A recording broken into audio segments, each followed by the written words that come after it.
Hi, everyone. Welcome to an update on the campaign to save the boundary waters.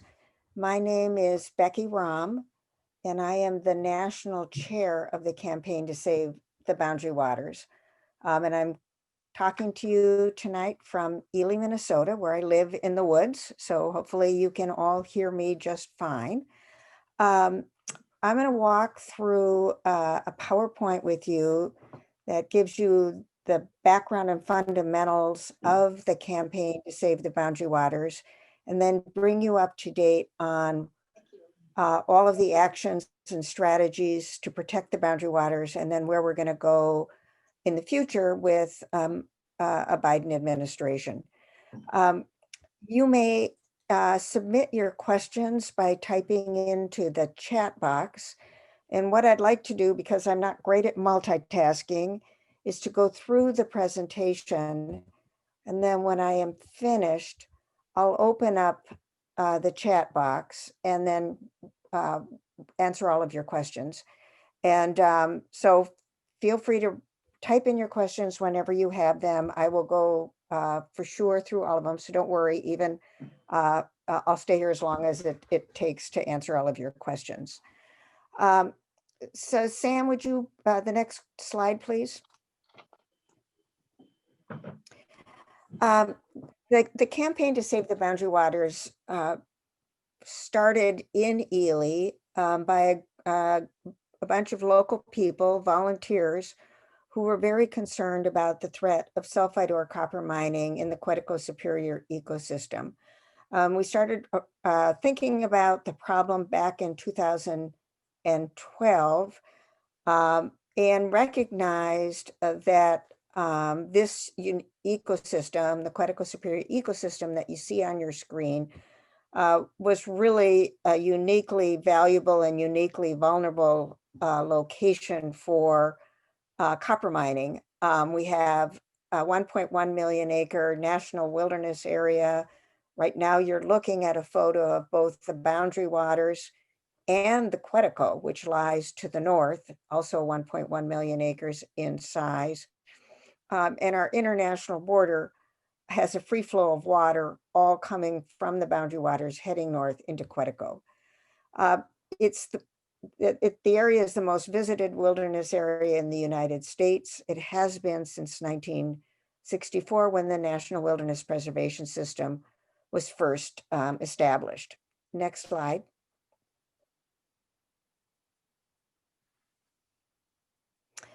So quick history, the Superior National Forest, which is 3 million acres in size, was established by President Theodore Roosevelt in 1909. He took his steps to establish the National Forest starting in 1902, when he started withdrawing federal lands from the giveaway program and started keeping it as land for the American people. The same year that the Superior National Forest was established, the United States and Canada signed a treaty, the Boundary Waters Treaty, in which both countries promised not to pollute the water of the other country. Also that same year, Quetico was first set up as a protected area. The official designation of the boundary waters came in 1964 with the passage of the Wilderness Act, although we're unique up here in that this area has been managed as wilderness since 1926. Next slide.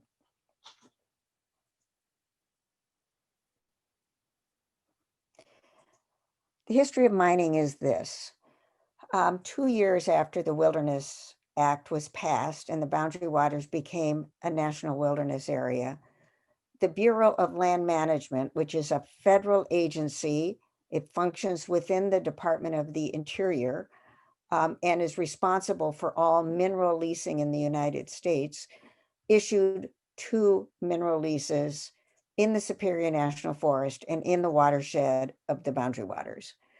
In 1966, we didn't have laws like the National Environmental Policy Act. So there was no consideration before federal actions of environmental impact. Those leases have been renewed twice, now 3 times, but first renewed in 1989 and then again in 2004. Even those renewals were issued after the NEPA was passed, they never involved environmental review. In the meantime, the 1978 Boundary Waters Wilderness Act was passed. The Wilderness Act of 1964 made some exceptions for the boundary waters. It allowed some logging to continue. It allowed motorized use to continue.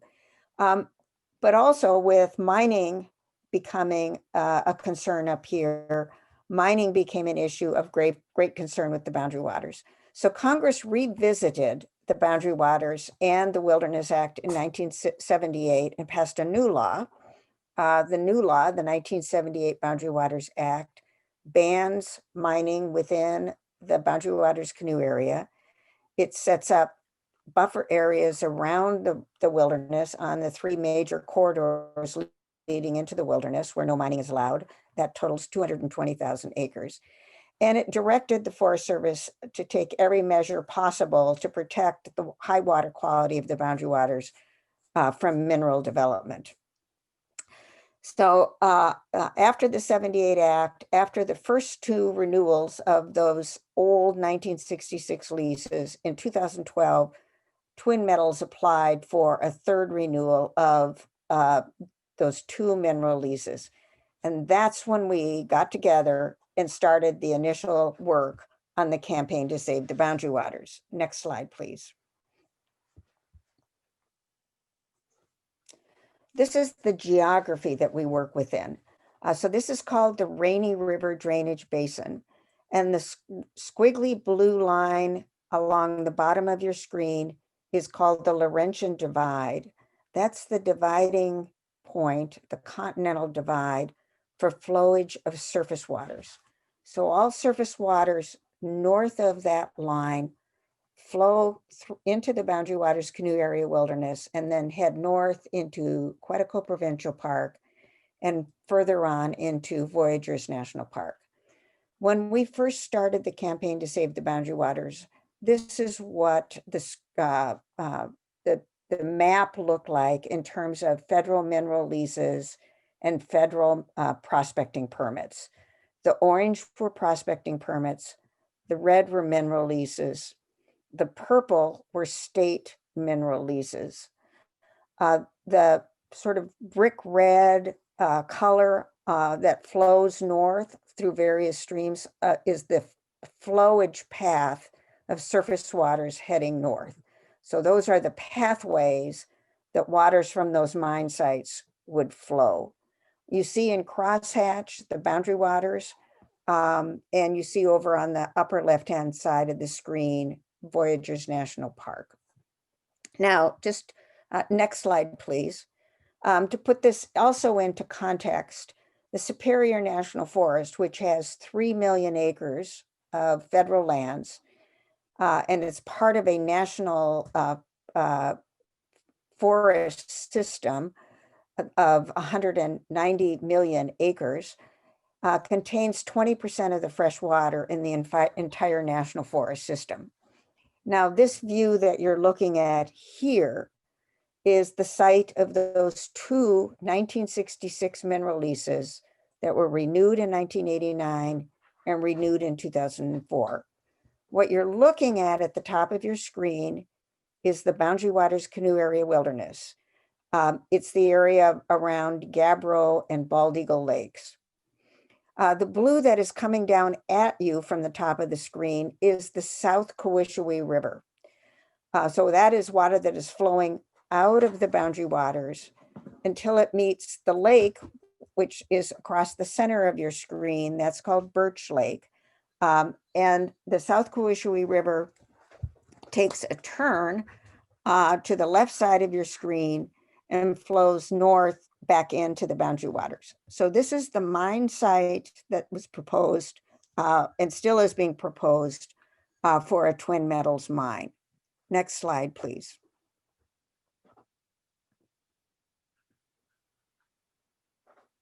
And that shows the site of the Twin Metals mine with the blue circle. Next slide, please. Oh, Next sorry, slide. Becky. There you go. So there we go. All right. So Um, when we started our campaign, we looked around the United States to see how other areas that had very valuable landscapes and vulnerable landscapes were addressing hard rock mining, sulfide-ore copper mining. And we were particularly intrigued with the pebble mine. So we spent a lot of time learning how the pebble mine fight had been engaged, and learned lessons from the pebble mine. We also learned a lot from mining proposals outside of the Grand Canyon National Park and Yellowstone National Park. And from all of those national campaigns, we learned a couple of things. First of all three of those efforts were addressed they were addressed early on. There was the organizations that were debating those projects didn't wait, for example, for environmental review of a mine plan to start, which then really drives you into a timeline and process that you can't control. Instead, they focused on developing national campaigns, national coalitions, scientific review on the front end that they really generated, and really engaging the issue in a proactive way rather than a defensive way. We felt that was an appropriate approach for the boundary waters. And so we set out to develop information that would demonstrate that copper nickel mining in the headwaters of the boundary waters would be inconsistent with the boundary waters. Next slide.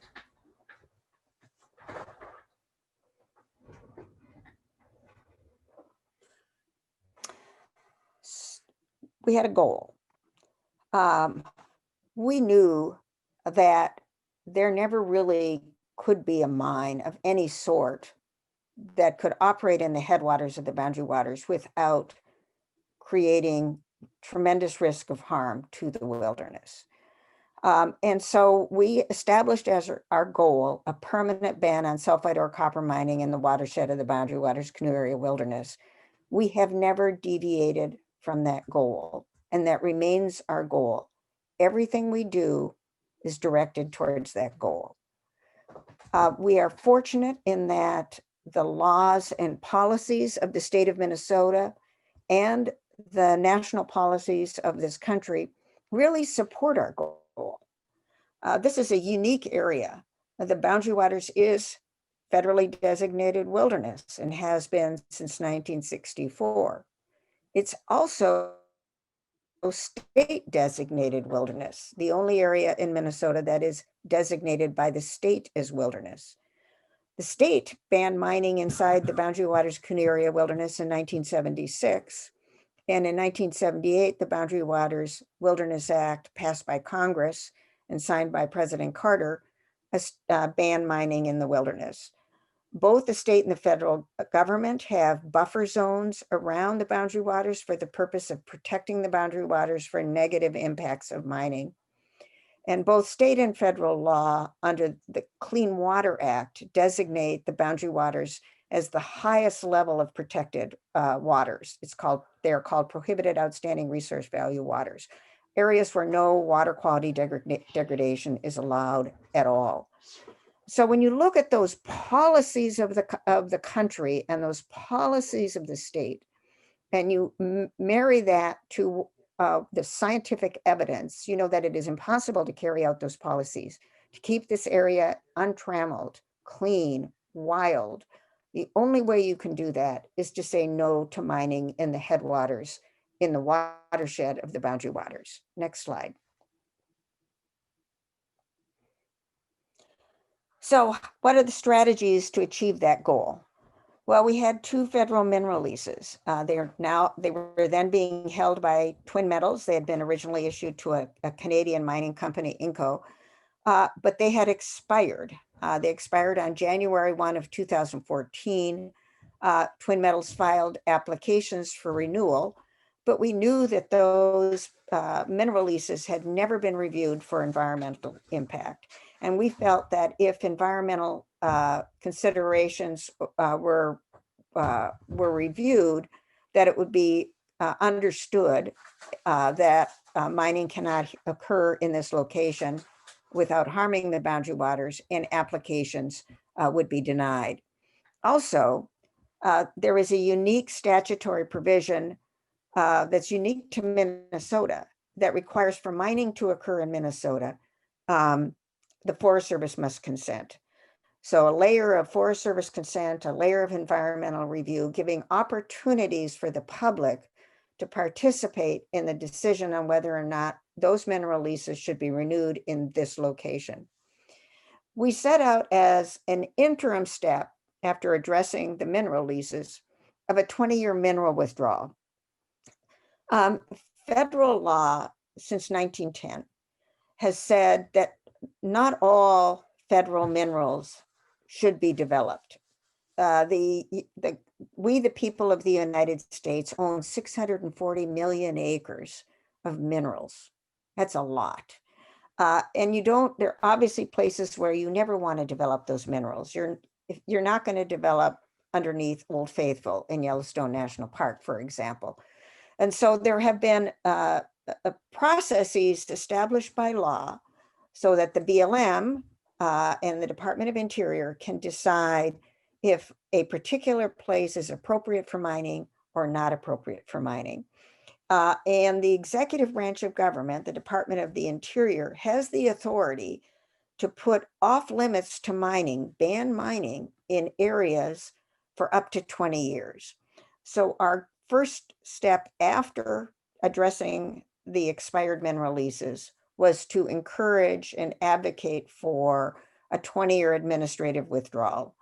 That then would give us the opportunity and the time to ask Congress to follow that 20-year ban and permanently protect the entire watershed of the boundary waters from mining.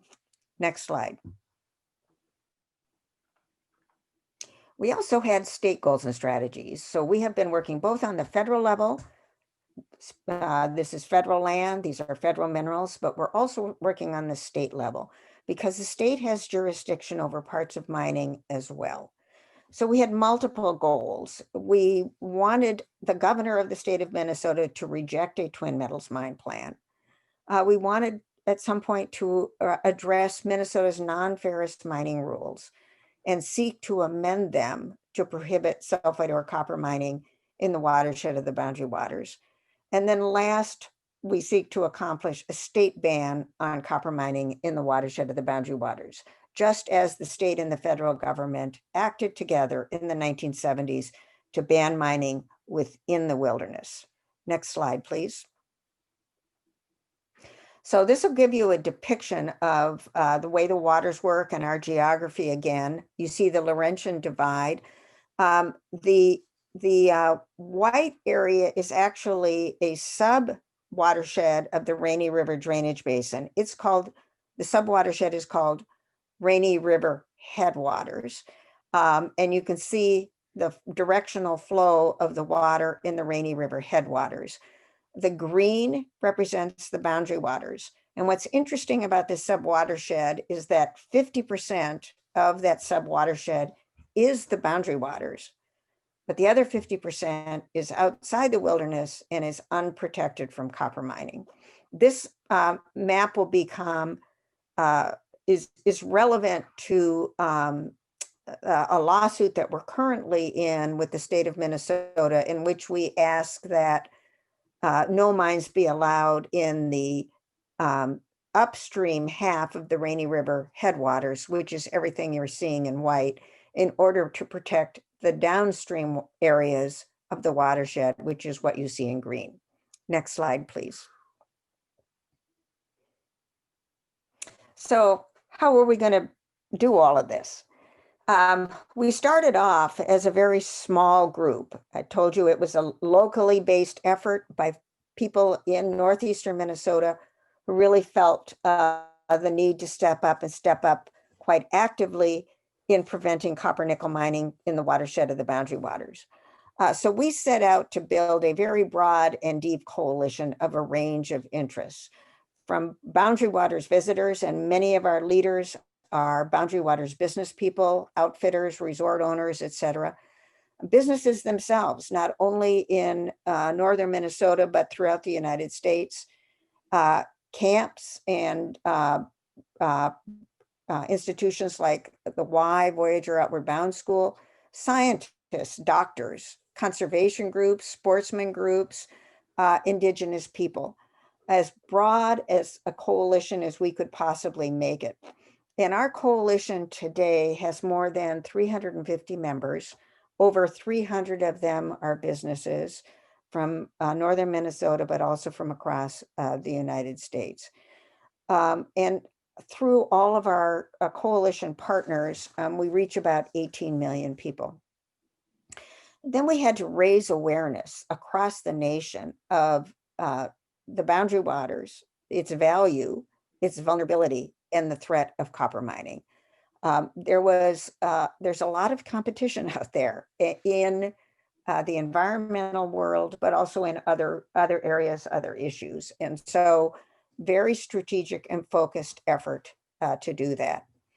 And then third, we had to build a talented and experienced staff. We were looking for science, legal, policy, communications, political, and organizing skills. When we started, we had no staff at all. It was volunteers. Today, we have 18 people on our team. We are now the largest organization, not only in Minnesota, but in the country, working to protect the Quetico Superior. And we have an incredible team that has worked very hard over the past 7 years to achieve the accomplishments that we've had so far, and hopefully to take us across the finish line. But as important as everything else, we stayed focused. We stayed focused on our goal, not this mine, not this location. We stayed focused on our strategies, addressing the mineral leases at the federal level, addressing a mineral withdrawal administrative process, addressing permanent protection, and focusing on our state strategies as well. Next slide, please. One of the very first efforts was focused on science. We felt that we needed to have a strong science-based campaign. We needed to understand what everything there was to know about sulfide-ore copper mining. We needed to understand our ecosystem and what happened when you put those two together, sulfide-ore copper mining in this ecosystem.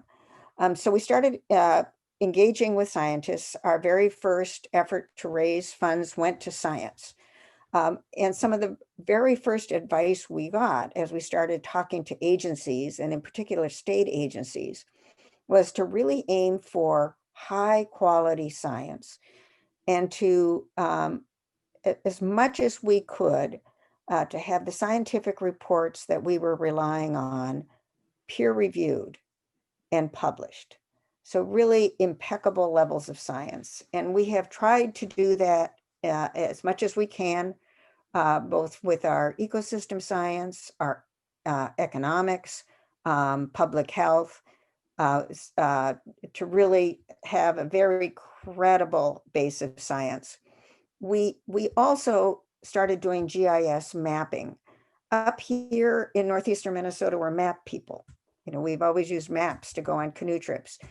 And maps ended up being a really important way in which to tell our story, especially as we ventured out to DC, Washington, DC, where we walked the halls of Congress, carrying our science with rolls of maps under our arms, meeting with federal agencies, but also meeting with state agencies and members of the legislature and the executive branch of government in Minnesota.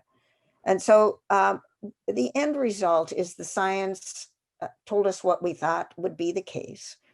And so at this point, we have an extensive, high quality portfolio of scientific information that details the harm that would come to the water quality, wildlife, the ecosystem, wilderness character, and actually to all of our communities, our business communities, and everything that we depend upon up here to stay healthy in so many ways. Next slide, please. Our economics was interesting. We do have a strong leadership among the business community in northern Minnesota. And so there is a lot of anecdotal information about the harm copper mining would do. But we also have high quality economic studies. Key Log Economics did a detailed study of the regional economy of the 3 counties that form the arrowhead. The Boundary Waters is in those 3 counties. And we ended up learning a lot from this study about the diversity and the sustainability of the economy that we have now, and what would happen if copper mining were developed, which would be the displacement of a significant portion of the existing economy to the detriment of our future. Professor James Stock of Harvard did a study looking over 20 years. So many of the studies you see are snapshots of a moment in time. But he wanted to see what happened over 20 years. So as I told you earlier, the federal government can do a 20-year ban on mining. What happens if you do that over 20 years? He looked at the mining economy. He looked at the amenity-based economy that we have now in northern Minnesota, as well as the Boundary Waters economy. And what he found was that if we were to say no to mining and allow the existing economy to continue to grow, we would have more jobs and more income than we would with mining. His study has also been peer-reviewed and published. It's high quality information that debunks the claim that you need mining for jobs and income. Next slide, please. So how did we get the word out? Through our national campaign, we grew supporters from around the country. But I think one of the most fun aspects of our campaign is that we have set out to train literally dozens and dozens of citizen advocates. And groups of people from Minnesota and now across the country have been traveling to Washington, D.C. every month since 2013 until March of 2020 to advocate for protecting the Boundary Waters. Our staff has been tremendously helpful in organizing that, in training our volunteers, but we have really a lot of ambassadors who go to Washington, who go to St. Paul to make the case for protecting the Boundary Waters. A fun aspect is Kids for the Boundary Waters, which was founded a couple of years ago by Joseph Goldstein from Illinois. And at this point, we have 150 Kids for the Boundary Waters, most of whom have traveled to Washington, D.C. 90 were scheduled to go this past June, but of course that had to be canceled. But they are the future of this area. They will be wilderness warriors for the rest of their lives. And then to gain national awareness, we started doing something called adventure advocacy campaigns to drive more media attention to our effort. And then also we use a lot of social media. Next slide, please. So this is adventure advocacy. This was the first one we did. Dave and Amy Freeman, who are in the front row and in the middle, Dave has a blue shirt on and Amy has a hat on. They've been Boundary Waters guides summer and winter for a very long time. Winona gave us the canoe that you see in the foreground, and they've given us several canoes. So we're so grateful for Winona. That we started using as a signature canoe, thinking that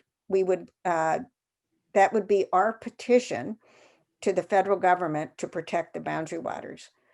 We had it in our storefront in Ely, on the main street of Ely. And Dave and Amy said, no, you know, you really need to have somebody paddle that to Washington to deliver it to the chief of the Forest Service. So Dave and Amy did that. It took them over 90 days to paddle from Ely, Minnesota to Washington, D.C. Along the way, they gave talks to various different groups.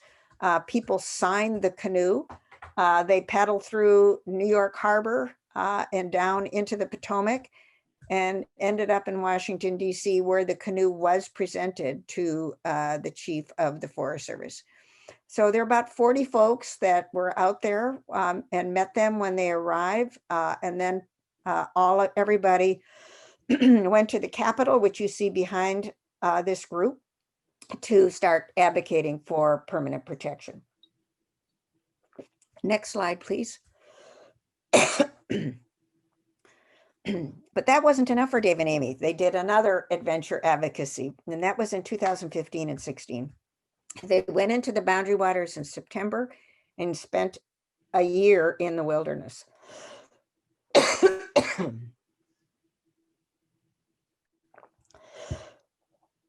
Excuse me.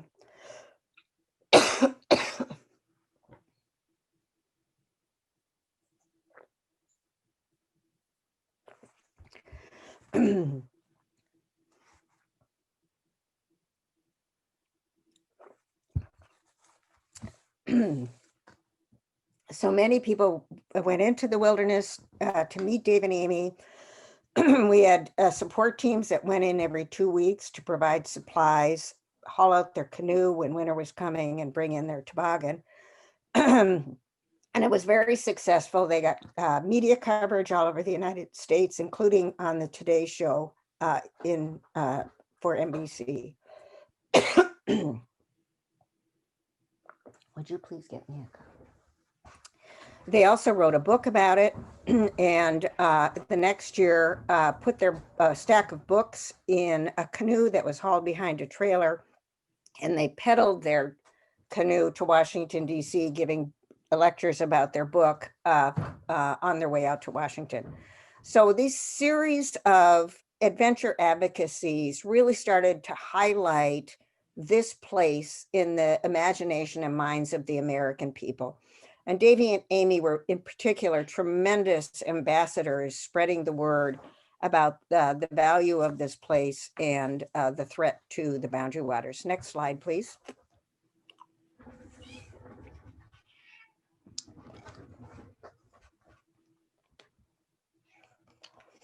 So how successful were we?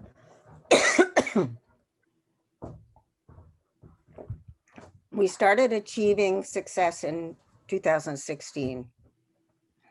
The very first thing that happened was Governor Dayton directed the Minnesota DNR to not deny approvals and leases for Twin Metals mine.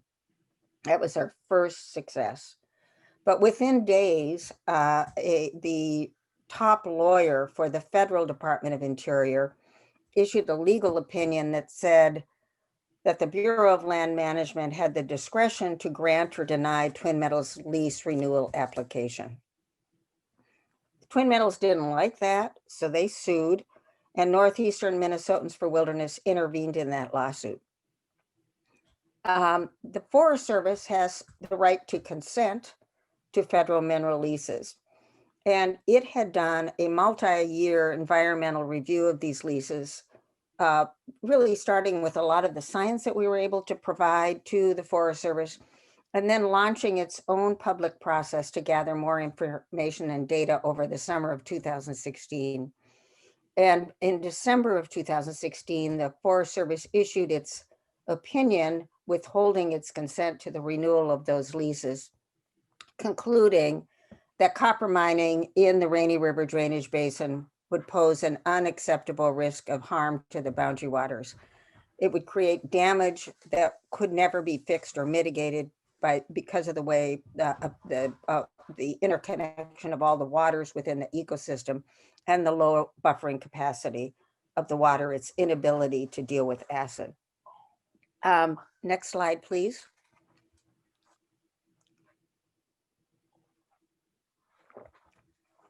Based on the Forest Service's withholding of consent, the BLM denied renewal of the Twin Metals leases, and the leases were canceled. But the next step the Forest Service did was to apply for a federal mineral ban for 20 years. And the request was to withdraw 234,320 acres of Superior National Forest lands in the watershed from the federal mineral leasing program. At the same time, in the same month, Donald Trump became president.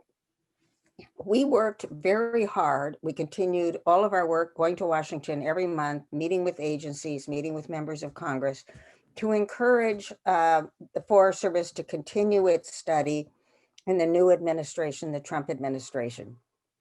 We had champions in Congress, in particular, Representative Betty McCollum. The Secretary of Agriculture, who oversees the Forest Service, was in one of her committee hearings in May of 2017, and she was able to extract a promise from the Secretary of Agriculture that he would complete the study and no decisions would be made until the study was completed.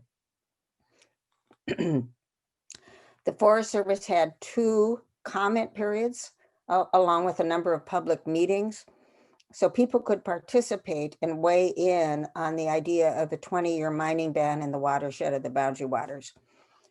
Combined over those 2 comment periods, a record 181,000 public comments were submitted by citizens, almost all of which urged a ban in the watershed of the Boundary Waters. Next slide.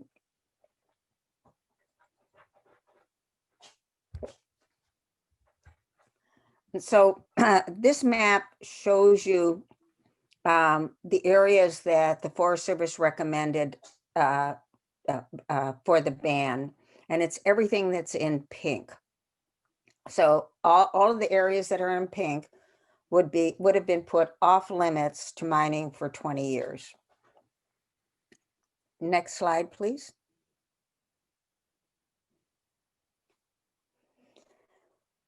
Then we had a detour, and this is how the protections started to be unwound. In December of 2017, the new senior lawyer in the Department of Interior reversed the legal opinion of Solicitor Hillary Tompkins and decided that there was no discretion on the part of the BLM to say no to renewals of the Twin Metals leases. The next May of 2018, the BLM then reinstated the expired mineral leases, meaning the leases were still expired, but the cancellation of those expired leases was reversed. And then, unfortunately, in September of 2018, Secretary Perdue, the Agriculture Secretary, abruptly halted the mineral withdrawal study 20 months into the 24-month process. The Forest Service had prepared a 60-page environmental assessment. They refused to release those reports upon the request of members of Congress, both in the House and in the Senate. Our partner, the Wilderness Society, brought a Freedom of Information Act lawsuit against the Forest Service and was able to obtain the 60-page report, but it is entirely redacted. Every page is solid black ink. That winter, during the time of a government shutdown and over the Christmas and New Year's holidays, the BLM had a very short and perfunctory environmental review period for renewal of the leases. The BLM found no environmental impact at all of copper mining in the headwaters of the Boundary Waters. And then in May of 2019, the BLM renewed 2 mineral leases for Twin Metals. And then in December of 2019, Twin Metals filed applications for mine permits by filing a mine plan of operation. This past June, the BLM published notice of intent to proceed with an EIS on a Twin Metals mine. So that's the unwind that has occurred. over the past 2.5 years. Next slide, please.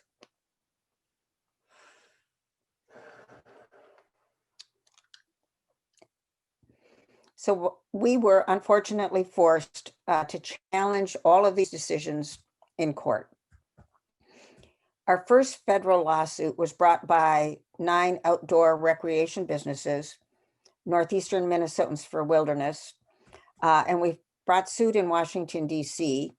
We are represented by Morrison and Forster as in a pro bono capacity. They've been a tremendous resource and very generous with their legal talents. 2 similar lawsuits were then filed by 4 conservation groups, and our cases were consolidated.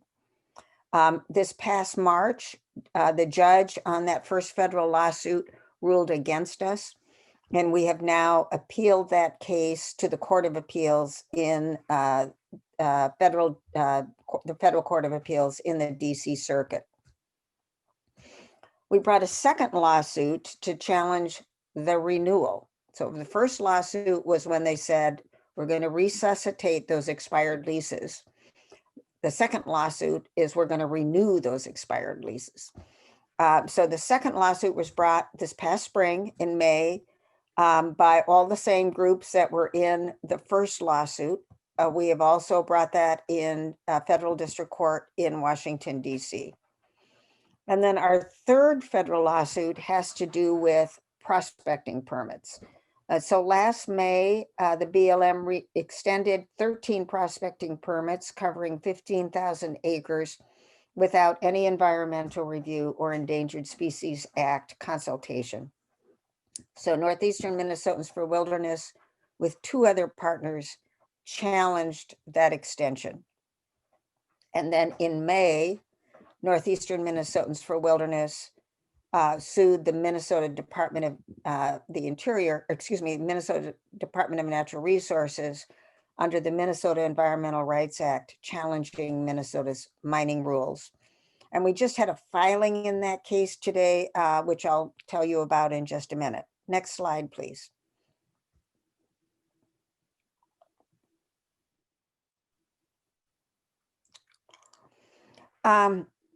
Much of this I've already covered. The fact that we're in a partnership with over 350 businesses and organizations. Our ambassador clubs across the nation are state-based clubs that work on a federal bill. Because at the end of the day, we need permanent protection passed by an act of Congress.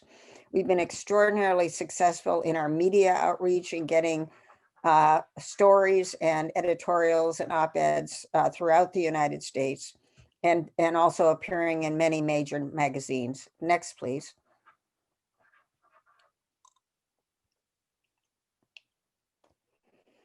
And as I've said, we're involved in many of our lawsuits. Mostly we're a lead plaintiff with the Wilderness Society in our 3 federal lawsuits. In our state lawsuits, it's just Northeastern Minnesotans for Wilderness. Next slide, please.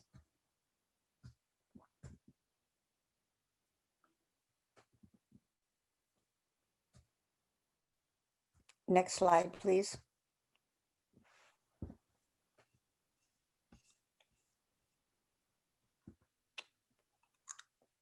What slide are you on? Sam, could you advance it to the next slide, please? I wonder if you can't see it. Can you hear me, Becky?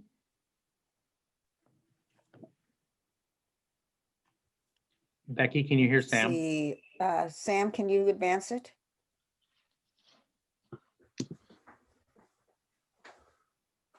Becky, I'm worried There that we go. Becky. All right, thank you.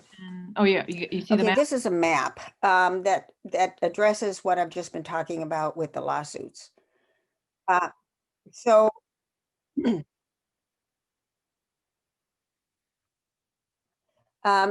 boundary waters is shaded on your right, and you can see Bald Eagle and Gabriel Lake. The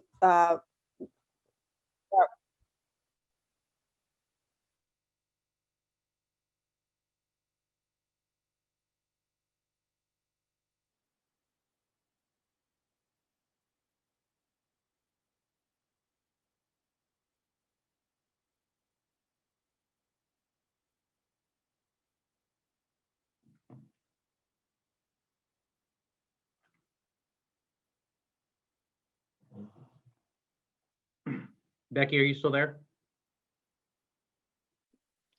I don't see the photos of the participants anymore. Yeah. Becky, are you still there? I had an internet outage, perhaps. Mm-hmm. Maybe I'll text her and have her turn off her video. Maybe that might help. Yeah, she might be able to just call back in. I can type in the chat just to let people know we're looking into it. Okay.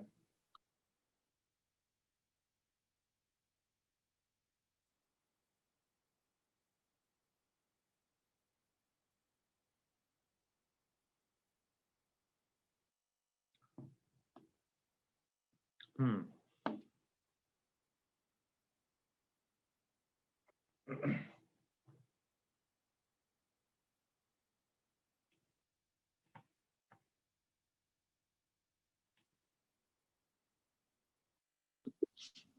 Did you say you texted her? Yes, I did. Yeah. It's working so nicely. It was. Let's see here. Yeah, it looks like she dropped on the Zoom meeting. Let's see.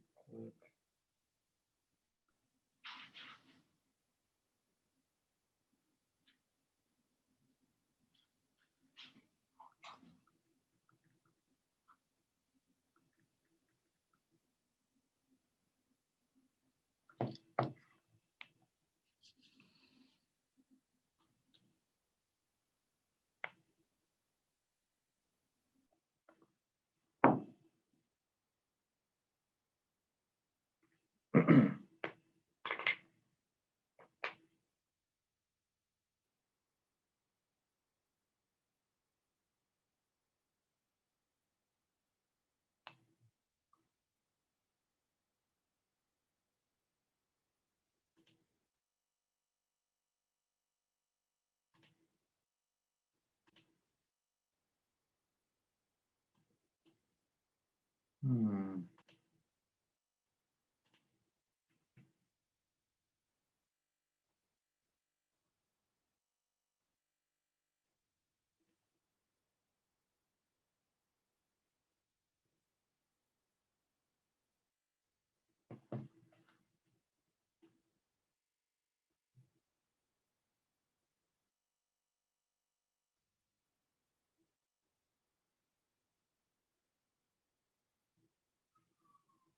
Hmm. Trying to get back in. Um,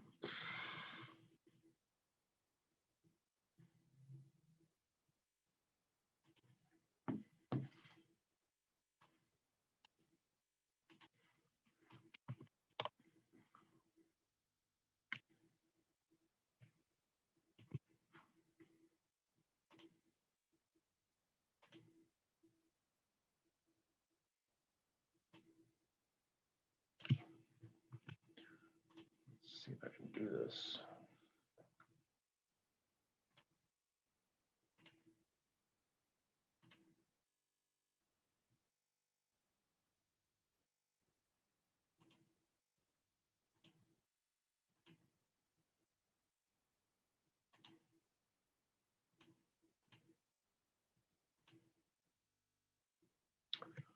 Hmm.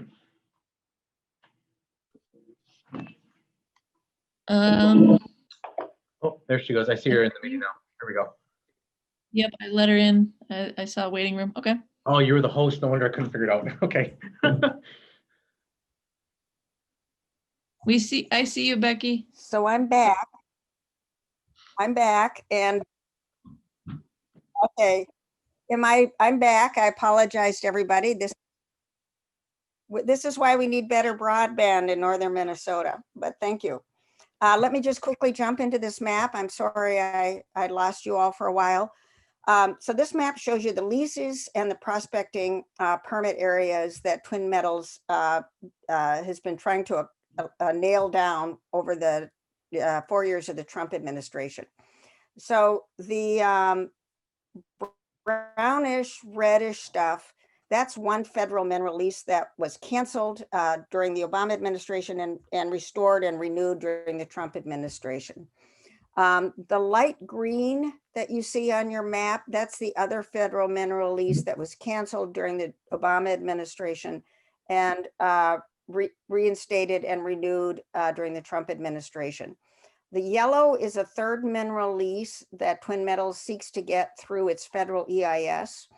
And then all the orange are prospecting permits that were renewed and extended Hey, in May. Becky, So all of those, the prospecting permits that sorry, the video seems to be working, but so the those sound is having a problem. So let's hear from Adon to see if we can get the right audio going. Okay, we should be good now. The audio should be good now. okay. Okay, go ahead. Did you hear me? I would Okay. start talking about the map. Did my explanation of the map, was that live, or should I explain the map again? I would do it Probably. again. All right, so this map is informative to tell you about what is going on in terms of federal prospecting permits and mineral leases. You can see Ely in the upper left-hand side. The shaded area on the right-hand side is the boundary waters. You can see the Gabbro, Bald Eagle areas, the Coishaway River. One mineral lease that was canceled during the Obama administration is that sort of reddish brown one, close, tucked up right next to the wilderness. The light green rectangles are the second federal mineral lease that was canceled during the Obama administration and restored during the Trump administration. The yellow represents a new federal mineral lease that Twin Metals seeks to acquire as part of its mine plan EIS review. And then the orange with the crosshatch represent 15,000 acres of prospecting permits that were extended in May.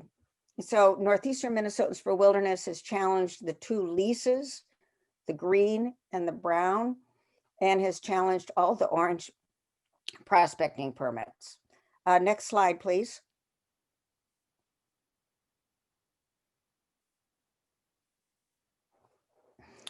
The other area we're working is with permanent protection in Congress. So we're not doing any one of our actions alone, standalone. We're doing multiple actions at multiple levels, at the state level and at the federal level. At the federal level, Betty McCollum, in a bipartisan fashion, introduced HR 5598 last January. It would permanently ban copper mining in the Rainy River headwaters. It covers the exact same area that was covered by the mineral withdrawal, the 20-year mineral withdrawal application.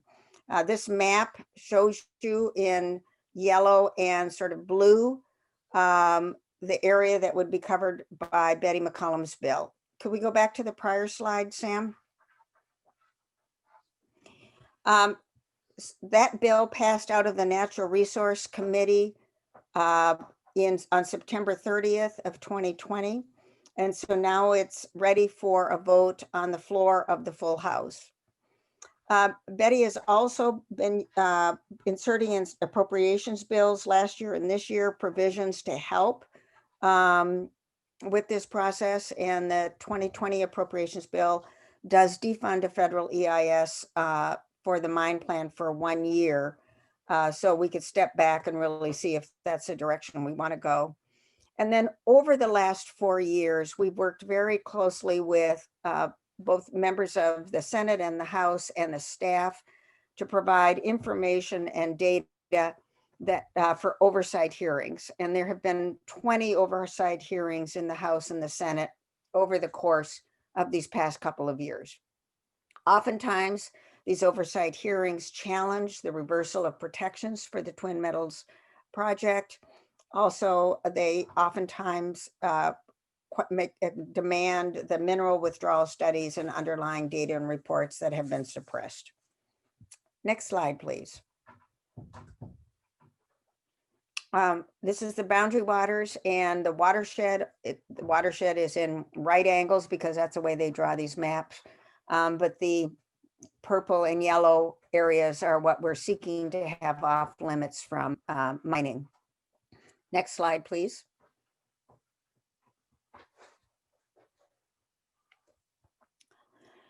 So Twin Metals filed its mine plan of operation in December of 2019.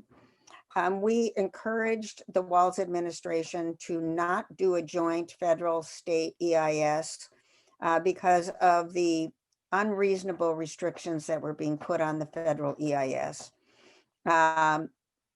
Very short timeline for completing a EIS that really would not give justice to a scientific analysis. And so the state did agree to go on its own. And that means that there's a potential of 2 EISs. The federal EIS actually started on June 30th, although there's been no public process yet involving that EIS.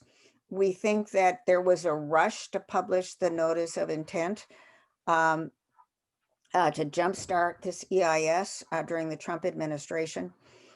We're very concerned about this federal EIS because the rules that govern environmental review, NEPA, were drastically changed this past summer. A radical departure from the regulations that have been in place for 40 years with NEPA. There are a number of lawsuits challenging these changes in NEPA rules. One lawsuit in federal district court in California that involves our partners, the Wilderness Society and Earth Justice, highlights as the 2 public lands areas that would be negatively impacted by these new NEPA rules, the Boundary Waters and the Arctic National Wildlife Refuge. So a cause for grave concern.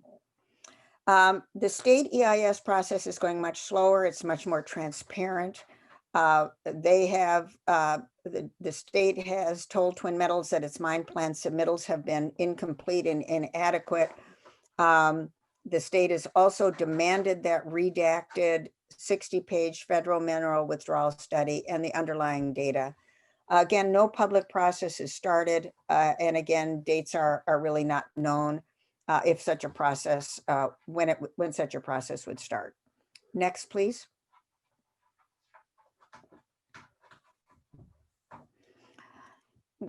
We also have been involved in electoral politics, and we have a affiliate organization called Boundary Waters Action Fund that started getting engaged in electoral politics in 2018. We prepared a questionnaire that was sent out to candidates of both all parties, asking if the candidates would pledge to support permanent protection, a permanent ban on mining in the watershed of the Boundary Waters.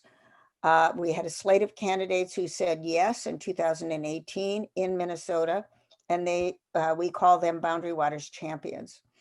In the summer of 2019, we decided to take advantage of the Iowa caucuses, where all of the presidential candidates gather for the caucuses in leading up that occur in February.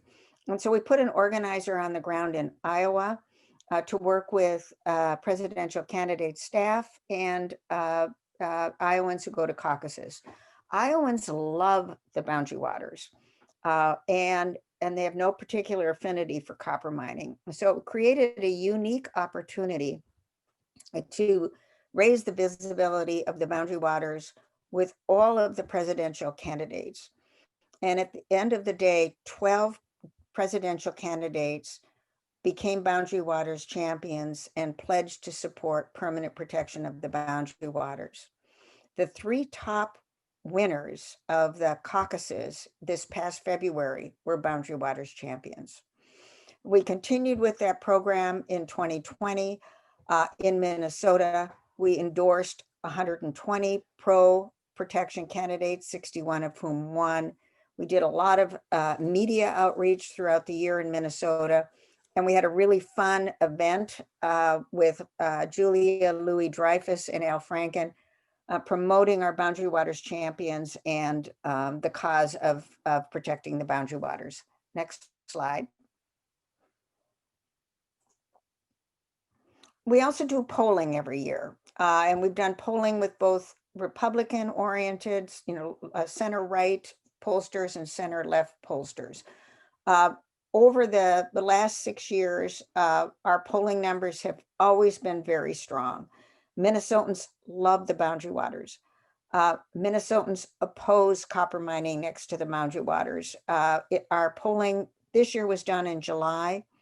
Opposition to mining near the boundary waters wins by a 39-point margin. It's geographically broad around the state, and it's bipartisan. Opposition in Congressional District 8, which is where I live, was by a 10-point margin, 55 to 45.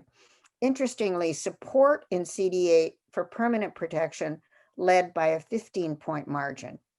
So overwhelmingly popular up here in northeastern Minnesota, where I live, and around the state. Nearly 70% support permanent protection.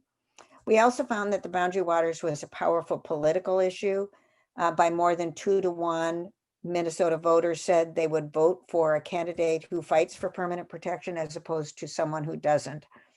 And then we also, we held off on our polling till July because we really wanted to see if COVID changed anything because of the recession and the economic insecurity.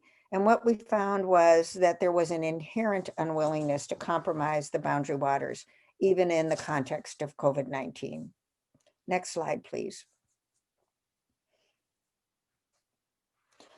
And then at the end of the day, Minnesota voted for Joe Biden, but I thought this was interesting. This was a quote that was in the New York Times that talked about Joe Biden's win in Minnesota. And it noted that President Trump really made a huge issue out of copper mining near the boundary waters, copper mining in the Superior National Forest. That was his big issue. And it was in particular an effort to convince people who live up where I do to vote for him. But the comment that the New York Times had was that Mr. Biden maintained Democratic support in the northeastern part of the range where residents had broadly rebuked the Trump administration's move towards approving a mine near the boundary waters. So it's not a winning issue up here. Thank you. Next slide. So this is a map that was in one of the newspapers, but you can see the 3 Arrowhead counties, St. Louis, Lake, and Cook County. The boundary waters is in those 3 counties, and those 3 counties rejected President Trump's pitch that we needed to have copper mining. Next slide, please.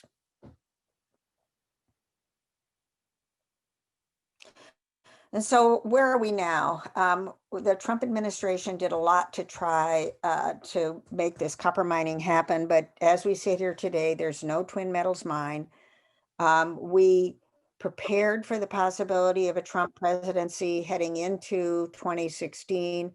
And then throughout 2016 through 2020, we really built an effective campaign to continue to defend the boundary waters protection. Next slide.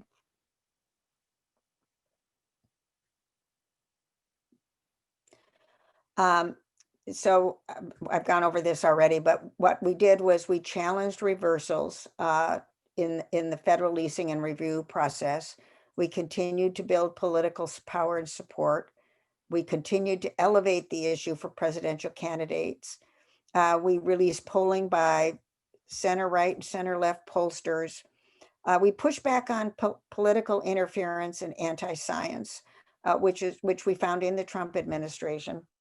And we engage members of Congress to challenge bad decisions with the 20 oversight hearings in the House and the Senate.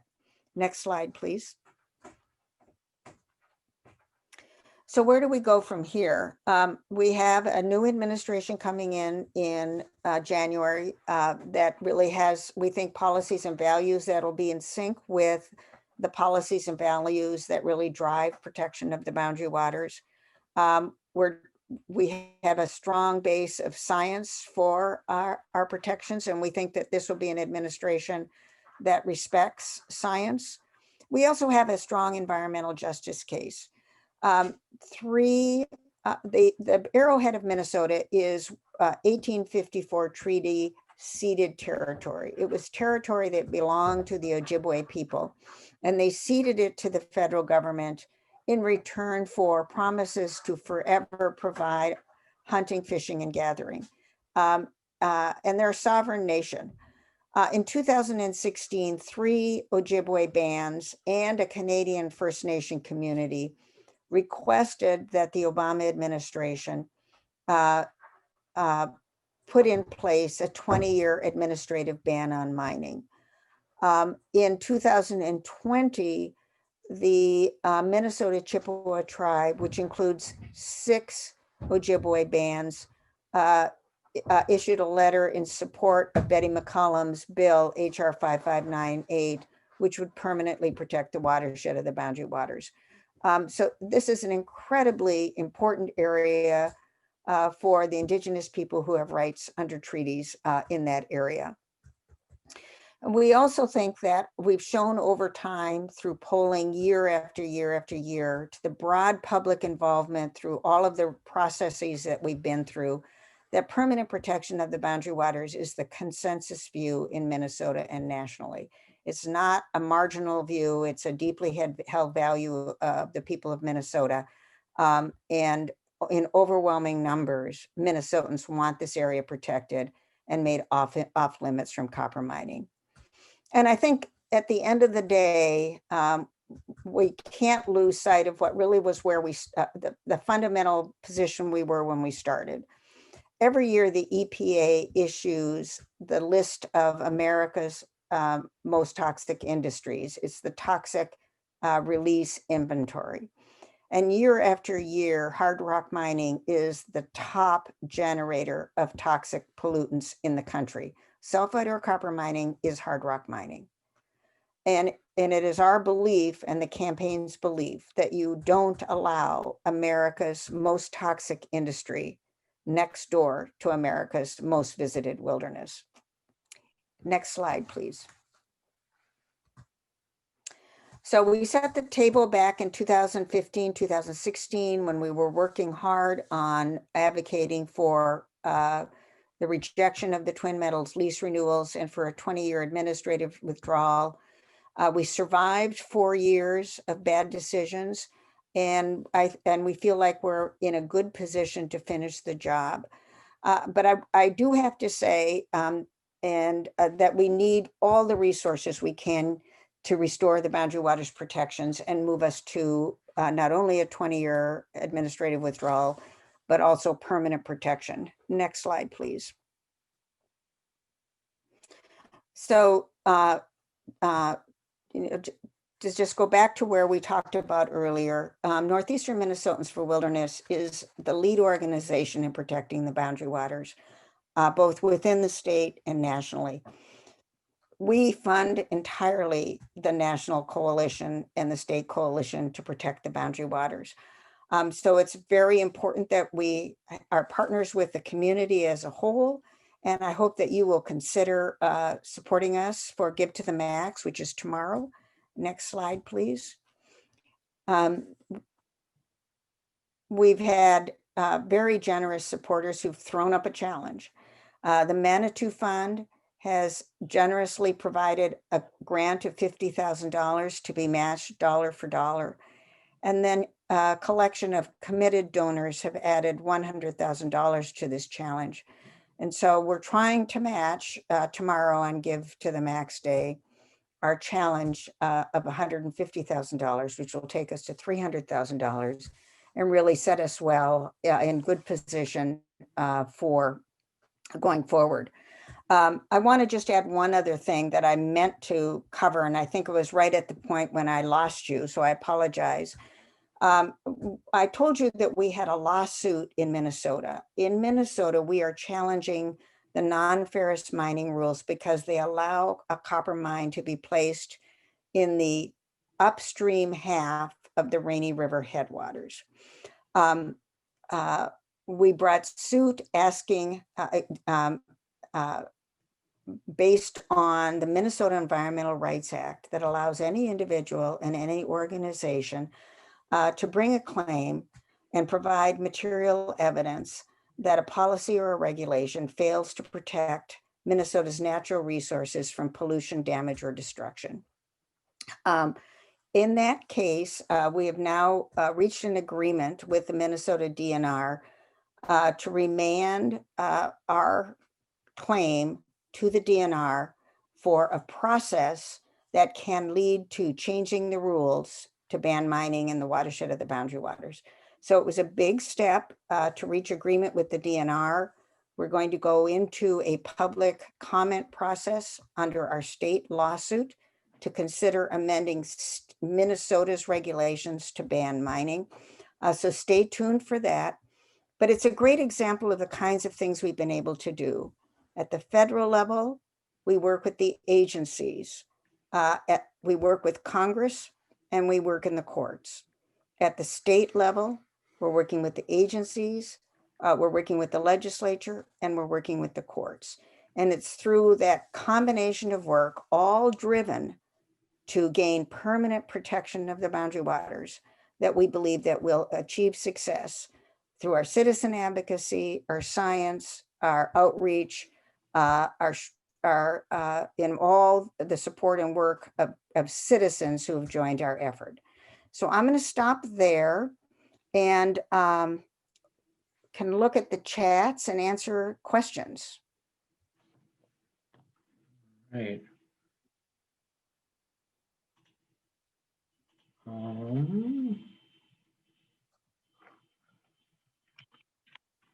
So I think we have to paste them into the chat so I can see them.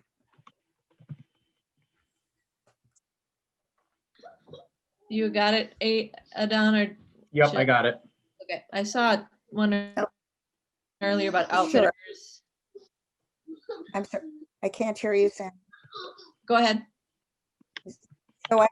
Okay, I have one question. Can you comment on the polymet mine? Sure. So the polymet mine is in outside of our geography. It's not in the Rainy River drainage basin where the waters flow into the Boundary Waters. It's south and it's in the Lake Superior watershed. And it is on, it has privately owned minerals as opposed to federally public minerals in our watershed. So the polymet effort has been a different strategy. It's been led mainly by Water Legacy and MCEA have been doing a great job. They didn't, that project doesn't have the legal opportunities that we have. Because there's no federal minerals, you can't ask for a 20-year mineral withdrawal. Because there are no federal minerals, you can't get Congress to pass permanent protection. So it's sort of a different thing. So in polymet, it went through the EIS process with the idea that the work would lead to litigation after an EIS. And that's really where we are now. There's cases going on with regard to permits issued both by the Pollution Control Agency and the DNR. Ours is, as I say, a different strategy. It's a much more front-end strategy based on different facts, different laws, and different opportunities. So both important, but very different. Different in terms of goals and strategies. The second question, are any outfitters offering free canoe trips in the Boundary Waters to key decision makers? So actually there are really strict rules about being able to offer free canoe trips to, say, staff of members of Congress or to members of Congress themselves. There have been, though, a lot of site visits up here, coming to Sea Birch Lake and South Cowishiwi River, going to the Y camps, going to Voyager Outward Bound School. There are 30 businesses in the path of pollution from a twin metals mine. And so we have for the past 5 years regularly invited folks up here, policymakers from DC, from St. Paul, to meet local people, understand our economy, our diversity of economy, understand our amenity-based economy, and see this just spectacularly gorgeous site that would be converted to a giant mine. So we can't take them out on a canoe trip, but we can, they on their own can come up here, and then we will show these policymakers what's at risk. Many of our outfitters are part of our leadership. Many of our canoe trip outfitters have been to Washington more times than I can count. And they're very passionate messengers for the plight.